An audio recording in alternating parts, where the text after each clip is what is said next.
स्वागत है आपका आज की इस वीडियो वार्ता में। मैं हूं शिवचरण सिंह और आज की इस वीडियो वार्ता को मैं आरंभ करता हूं एक बहुत ही एम्बिशियस सेंटेंस, एक महत्वाकांक्षी वाक्य के साथ। मैं भारत का प्रधानमंत्री बनना चाहता हूं, वह भी कम से कम 30 वर्षों के लिए। लेट मी रिपीट, कम से कम 30 वर्षों के लिए। इसके पहले कि आप उस कहावत के बारे में सोचें और मुझ पर अप्लाई करना चाहें जिसमें मूंग मसूर और रहर दाल की बात होती है कि यह मूंग और मसूर की दाल, तो मैं एक डिस्क्लेमर दे दूं, ना तो मैं इतना महत्वाकांक्षी हूं और ना ही मेरे पास फुर्सत है। महत्वाकांक्षा की बात तो रहने ही दें, सबसे बड़ी बात है कि मेरे पास फुर्सत नहीं कि मैं भारत का प्रधानमंत्री बनना चाहूं। लेकिन अगर मेरे पास फुर्सत नहीं तो फिर मैं इस वाक्यांश के साथ मैं कैसे अब इस वार्ता को शुरू कर रहा हूं कि मैं प्रधानमंत्री, ये मैं उनको संबोधित कर रहा हूं जो इस गलीच से ऊपर के लोग हैं, जिन्हें हम जेन जी कहते हैं, जिसे मोहन भागवत ने इतनी प्रशंसा कहा, जिससे प्रधानमंत्री नरेंद्र मोदी ने माफ़ी मांगी, जो कॉकरोच हैं, जिनका स्थान गटर है। इन सबों से ऊपर के वैसे युवक जो राष्ट्र के बारे में सोचते हैं, जिनके अंदर भारत को लेकर के दर्द है, भावना है, उनको संबोधित कर रहा हूं इस वीडियो के माध्यम से कि अगर ऐसा कोई व्यक्ति भारत का प्रधानमंत्री बने जो देश के बारे में सोचता हो तो उसे करना क्या चाहिए। आप कहेंगे क्या प्रधानमंत्री नरेंद्र मोदी ने उन अपेक्षाओं पर खरा नहीं उतर करके दिखाया? तो मैं कहूँगा कि अंशतः दिखाया, लेकिन पूर्णतः निराश किया।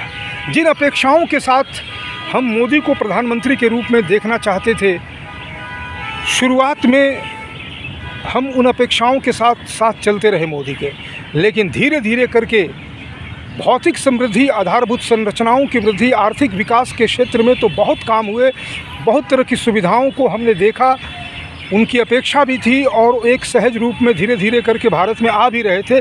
लेकिन उसमें जिस तरह का त्वरण मोदी ने प्रदान किया वो सराहनीय है और इसके लिए देश मोदी को धन्यवाद के रूप में तीसरे टर्म में भी ले ही आया।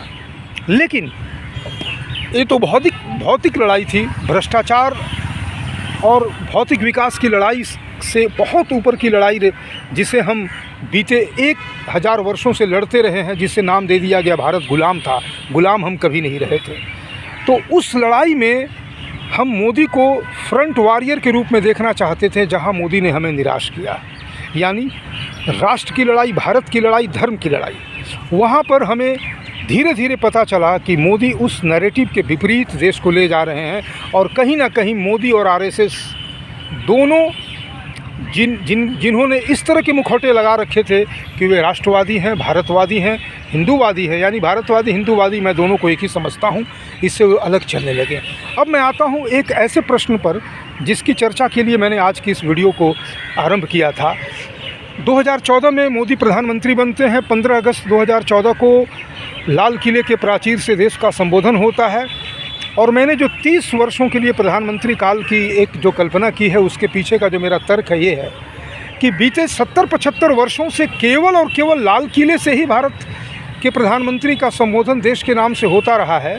मोदी ने तमाम कार्यक्रमों को देश के अलग अलग क्षेत्रों में ले जाकर के किया, लेकिन केवल 15 अगस्त के कार्यक्रम को सीमित रखा लाल किले तक, और वो भी इस रूप में सीमित रखा जिस रूप में भारत का जो पहला शासक था नेहरू के साथ, यानी माउंटबेटन ने जो रास्ता दिखाया उसी रास्ता को कंटिन्यू करते रहे।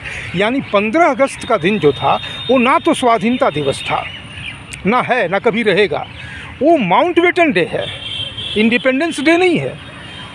माउंटबेटन ने 1945 में नहीं कह रहा हूँ, 1945 15 अगस्त को इंडियन नेशनल आर्मी यानी आज़ाद हिंद फौज के सैनिकों को बर्मा के जंगलों में सरेंडर कराया और उसे अपने ऊपर उसने इसको एक तमगा लगा लिया कि देखो, ब्रिटिश साम्राज्य के डूबते हुए सूरज को मैंने थोड़ी देर के लिए ही सही उभारने का प्रयास किया।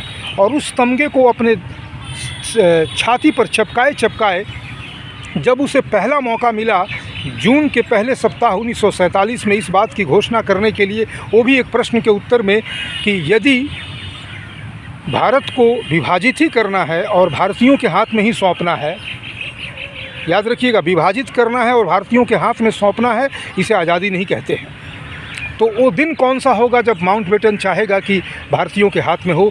एक पत्रकार के इस प्रश्न के उत्तर में माउंटबेटन ने जो कहा था 5 जून 1947 को, वो कोई अचानक निकली हुई बात नहीं थी, वो उसके दिल की बात थी। उसने उस तमगे को सीने पर लगा रखा था और वो तारीख थी 15 अगस्त। तो 15 अगस्त को उसने भारत का विभाजन किया था, भारत और पाकिस्तान के रूप में, ना कि हमारे देश के लोगों ने लड़ के लिया था। गांधी तो चाहता था कि 15 अगस्त को नेहरू जो झंडा फहराए उसमें यूनियन जैक रहे। ये सारा जो कार्यक्रम था 15 अगस्त 1947 का, सब तो माउंटबेटन की देखरेख में हुआ था। गांधी ने माउंटबेटन से कहा था कि एकमात्र तुम ही तो हो जिसके पास जा कर के, जिसके कंधे पर जा कर के मैं 2 आंसू टपका करके अपने दिल की बात कर सकता हूँ। यानी गांधी को माउंटबेटन के अतिरिक्त 15 अगस्त 1947 के बाद देश में एक भी व्यक्ति ऐसा नहीं मिला जिस पे वो ट्रस्ट कर सके। और उसी गांधी ने 15 अगस्त 1947 को आज़ादी भी दिलवा दी।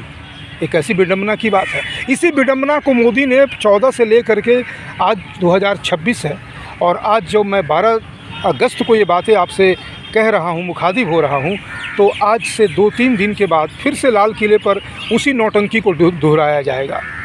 फिर से लाल किले के प्राचीर पर खड़ा होकर के देश के विकास में जिन कार्यों को किया गया उस फहरिस्त को दोहराया जाएगा। जो होने वाले हैं उनको भी कहा जाएगा, हम उनकी प्रशंसा भी करेंगे, उनमें बहुत सारी बातें देश हित में भी होंगी निसंदेह रूप से।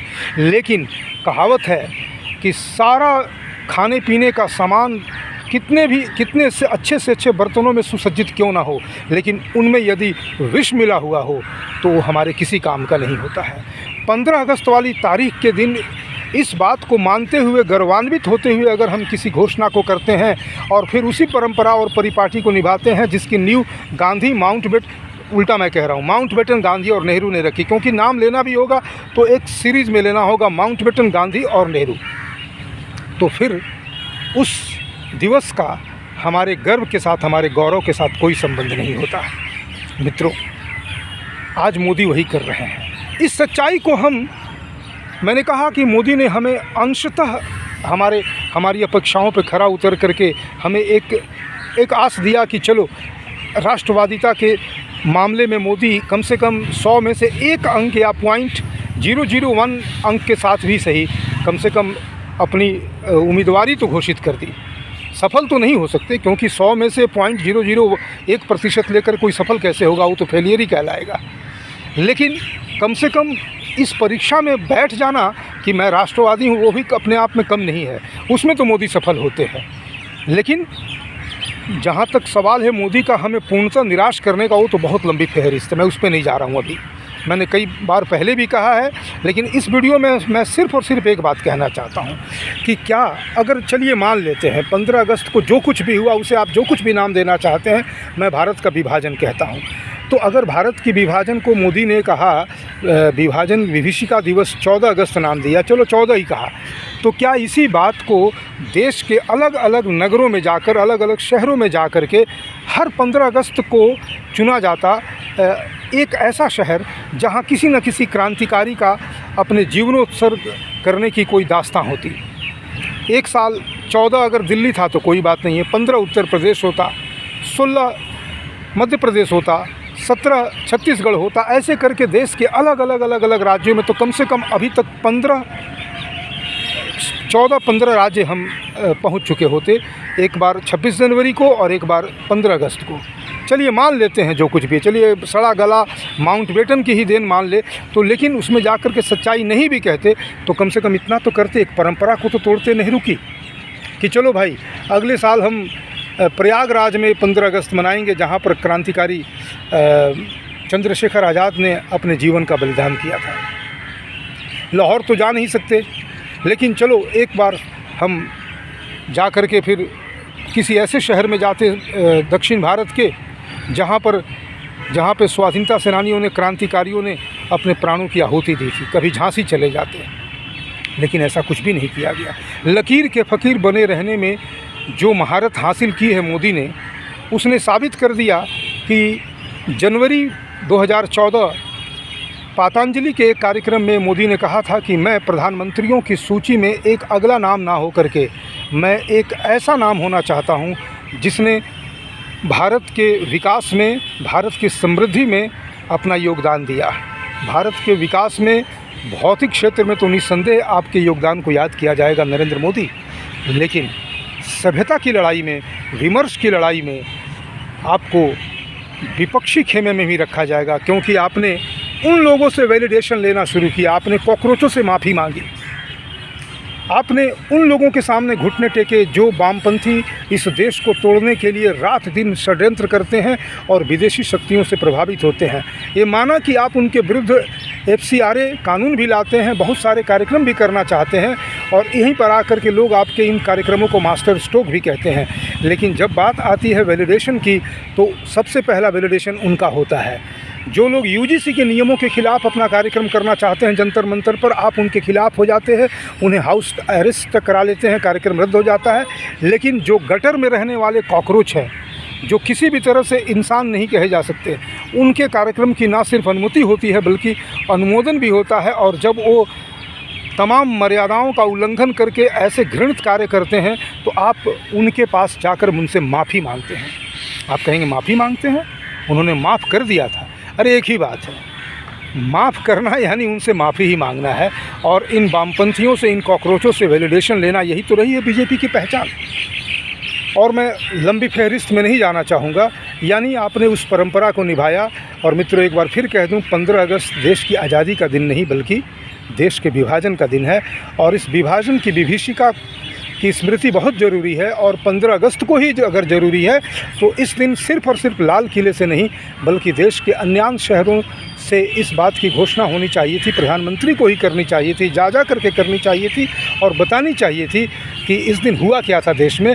लेकिन सिर्फ दिल्ली में सिमट करके माउंटबेटन, गांधी और नेहरू की परंपरा को निभाना एक किसी भी हद तक, किसी भी तरह से एक क्रांतिकारी कदम नहीं हो सकता। और फिर तब हमें लगता है कि मोदी का वो क्लेम कि मैं प्रधानमंत्रियों की फहरिस्त में एक नाम नहीं बल्कि कुछ काम करना चाहता हूँ, झूठा लगता है।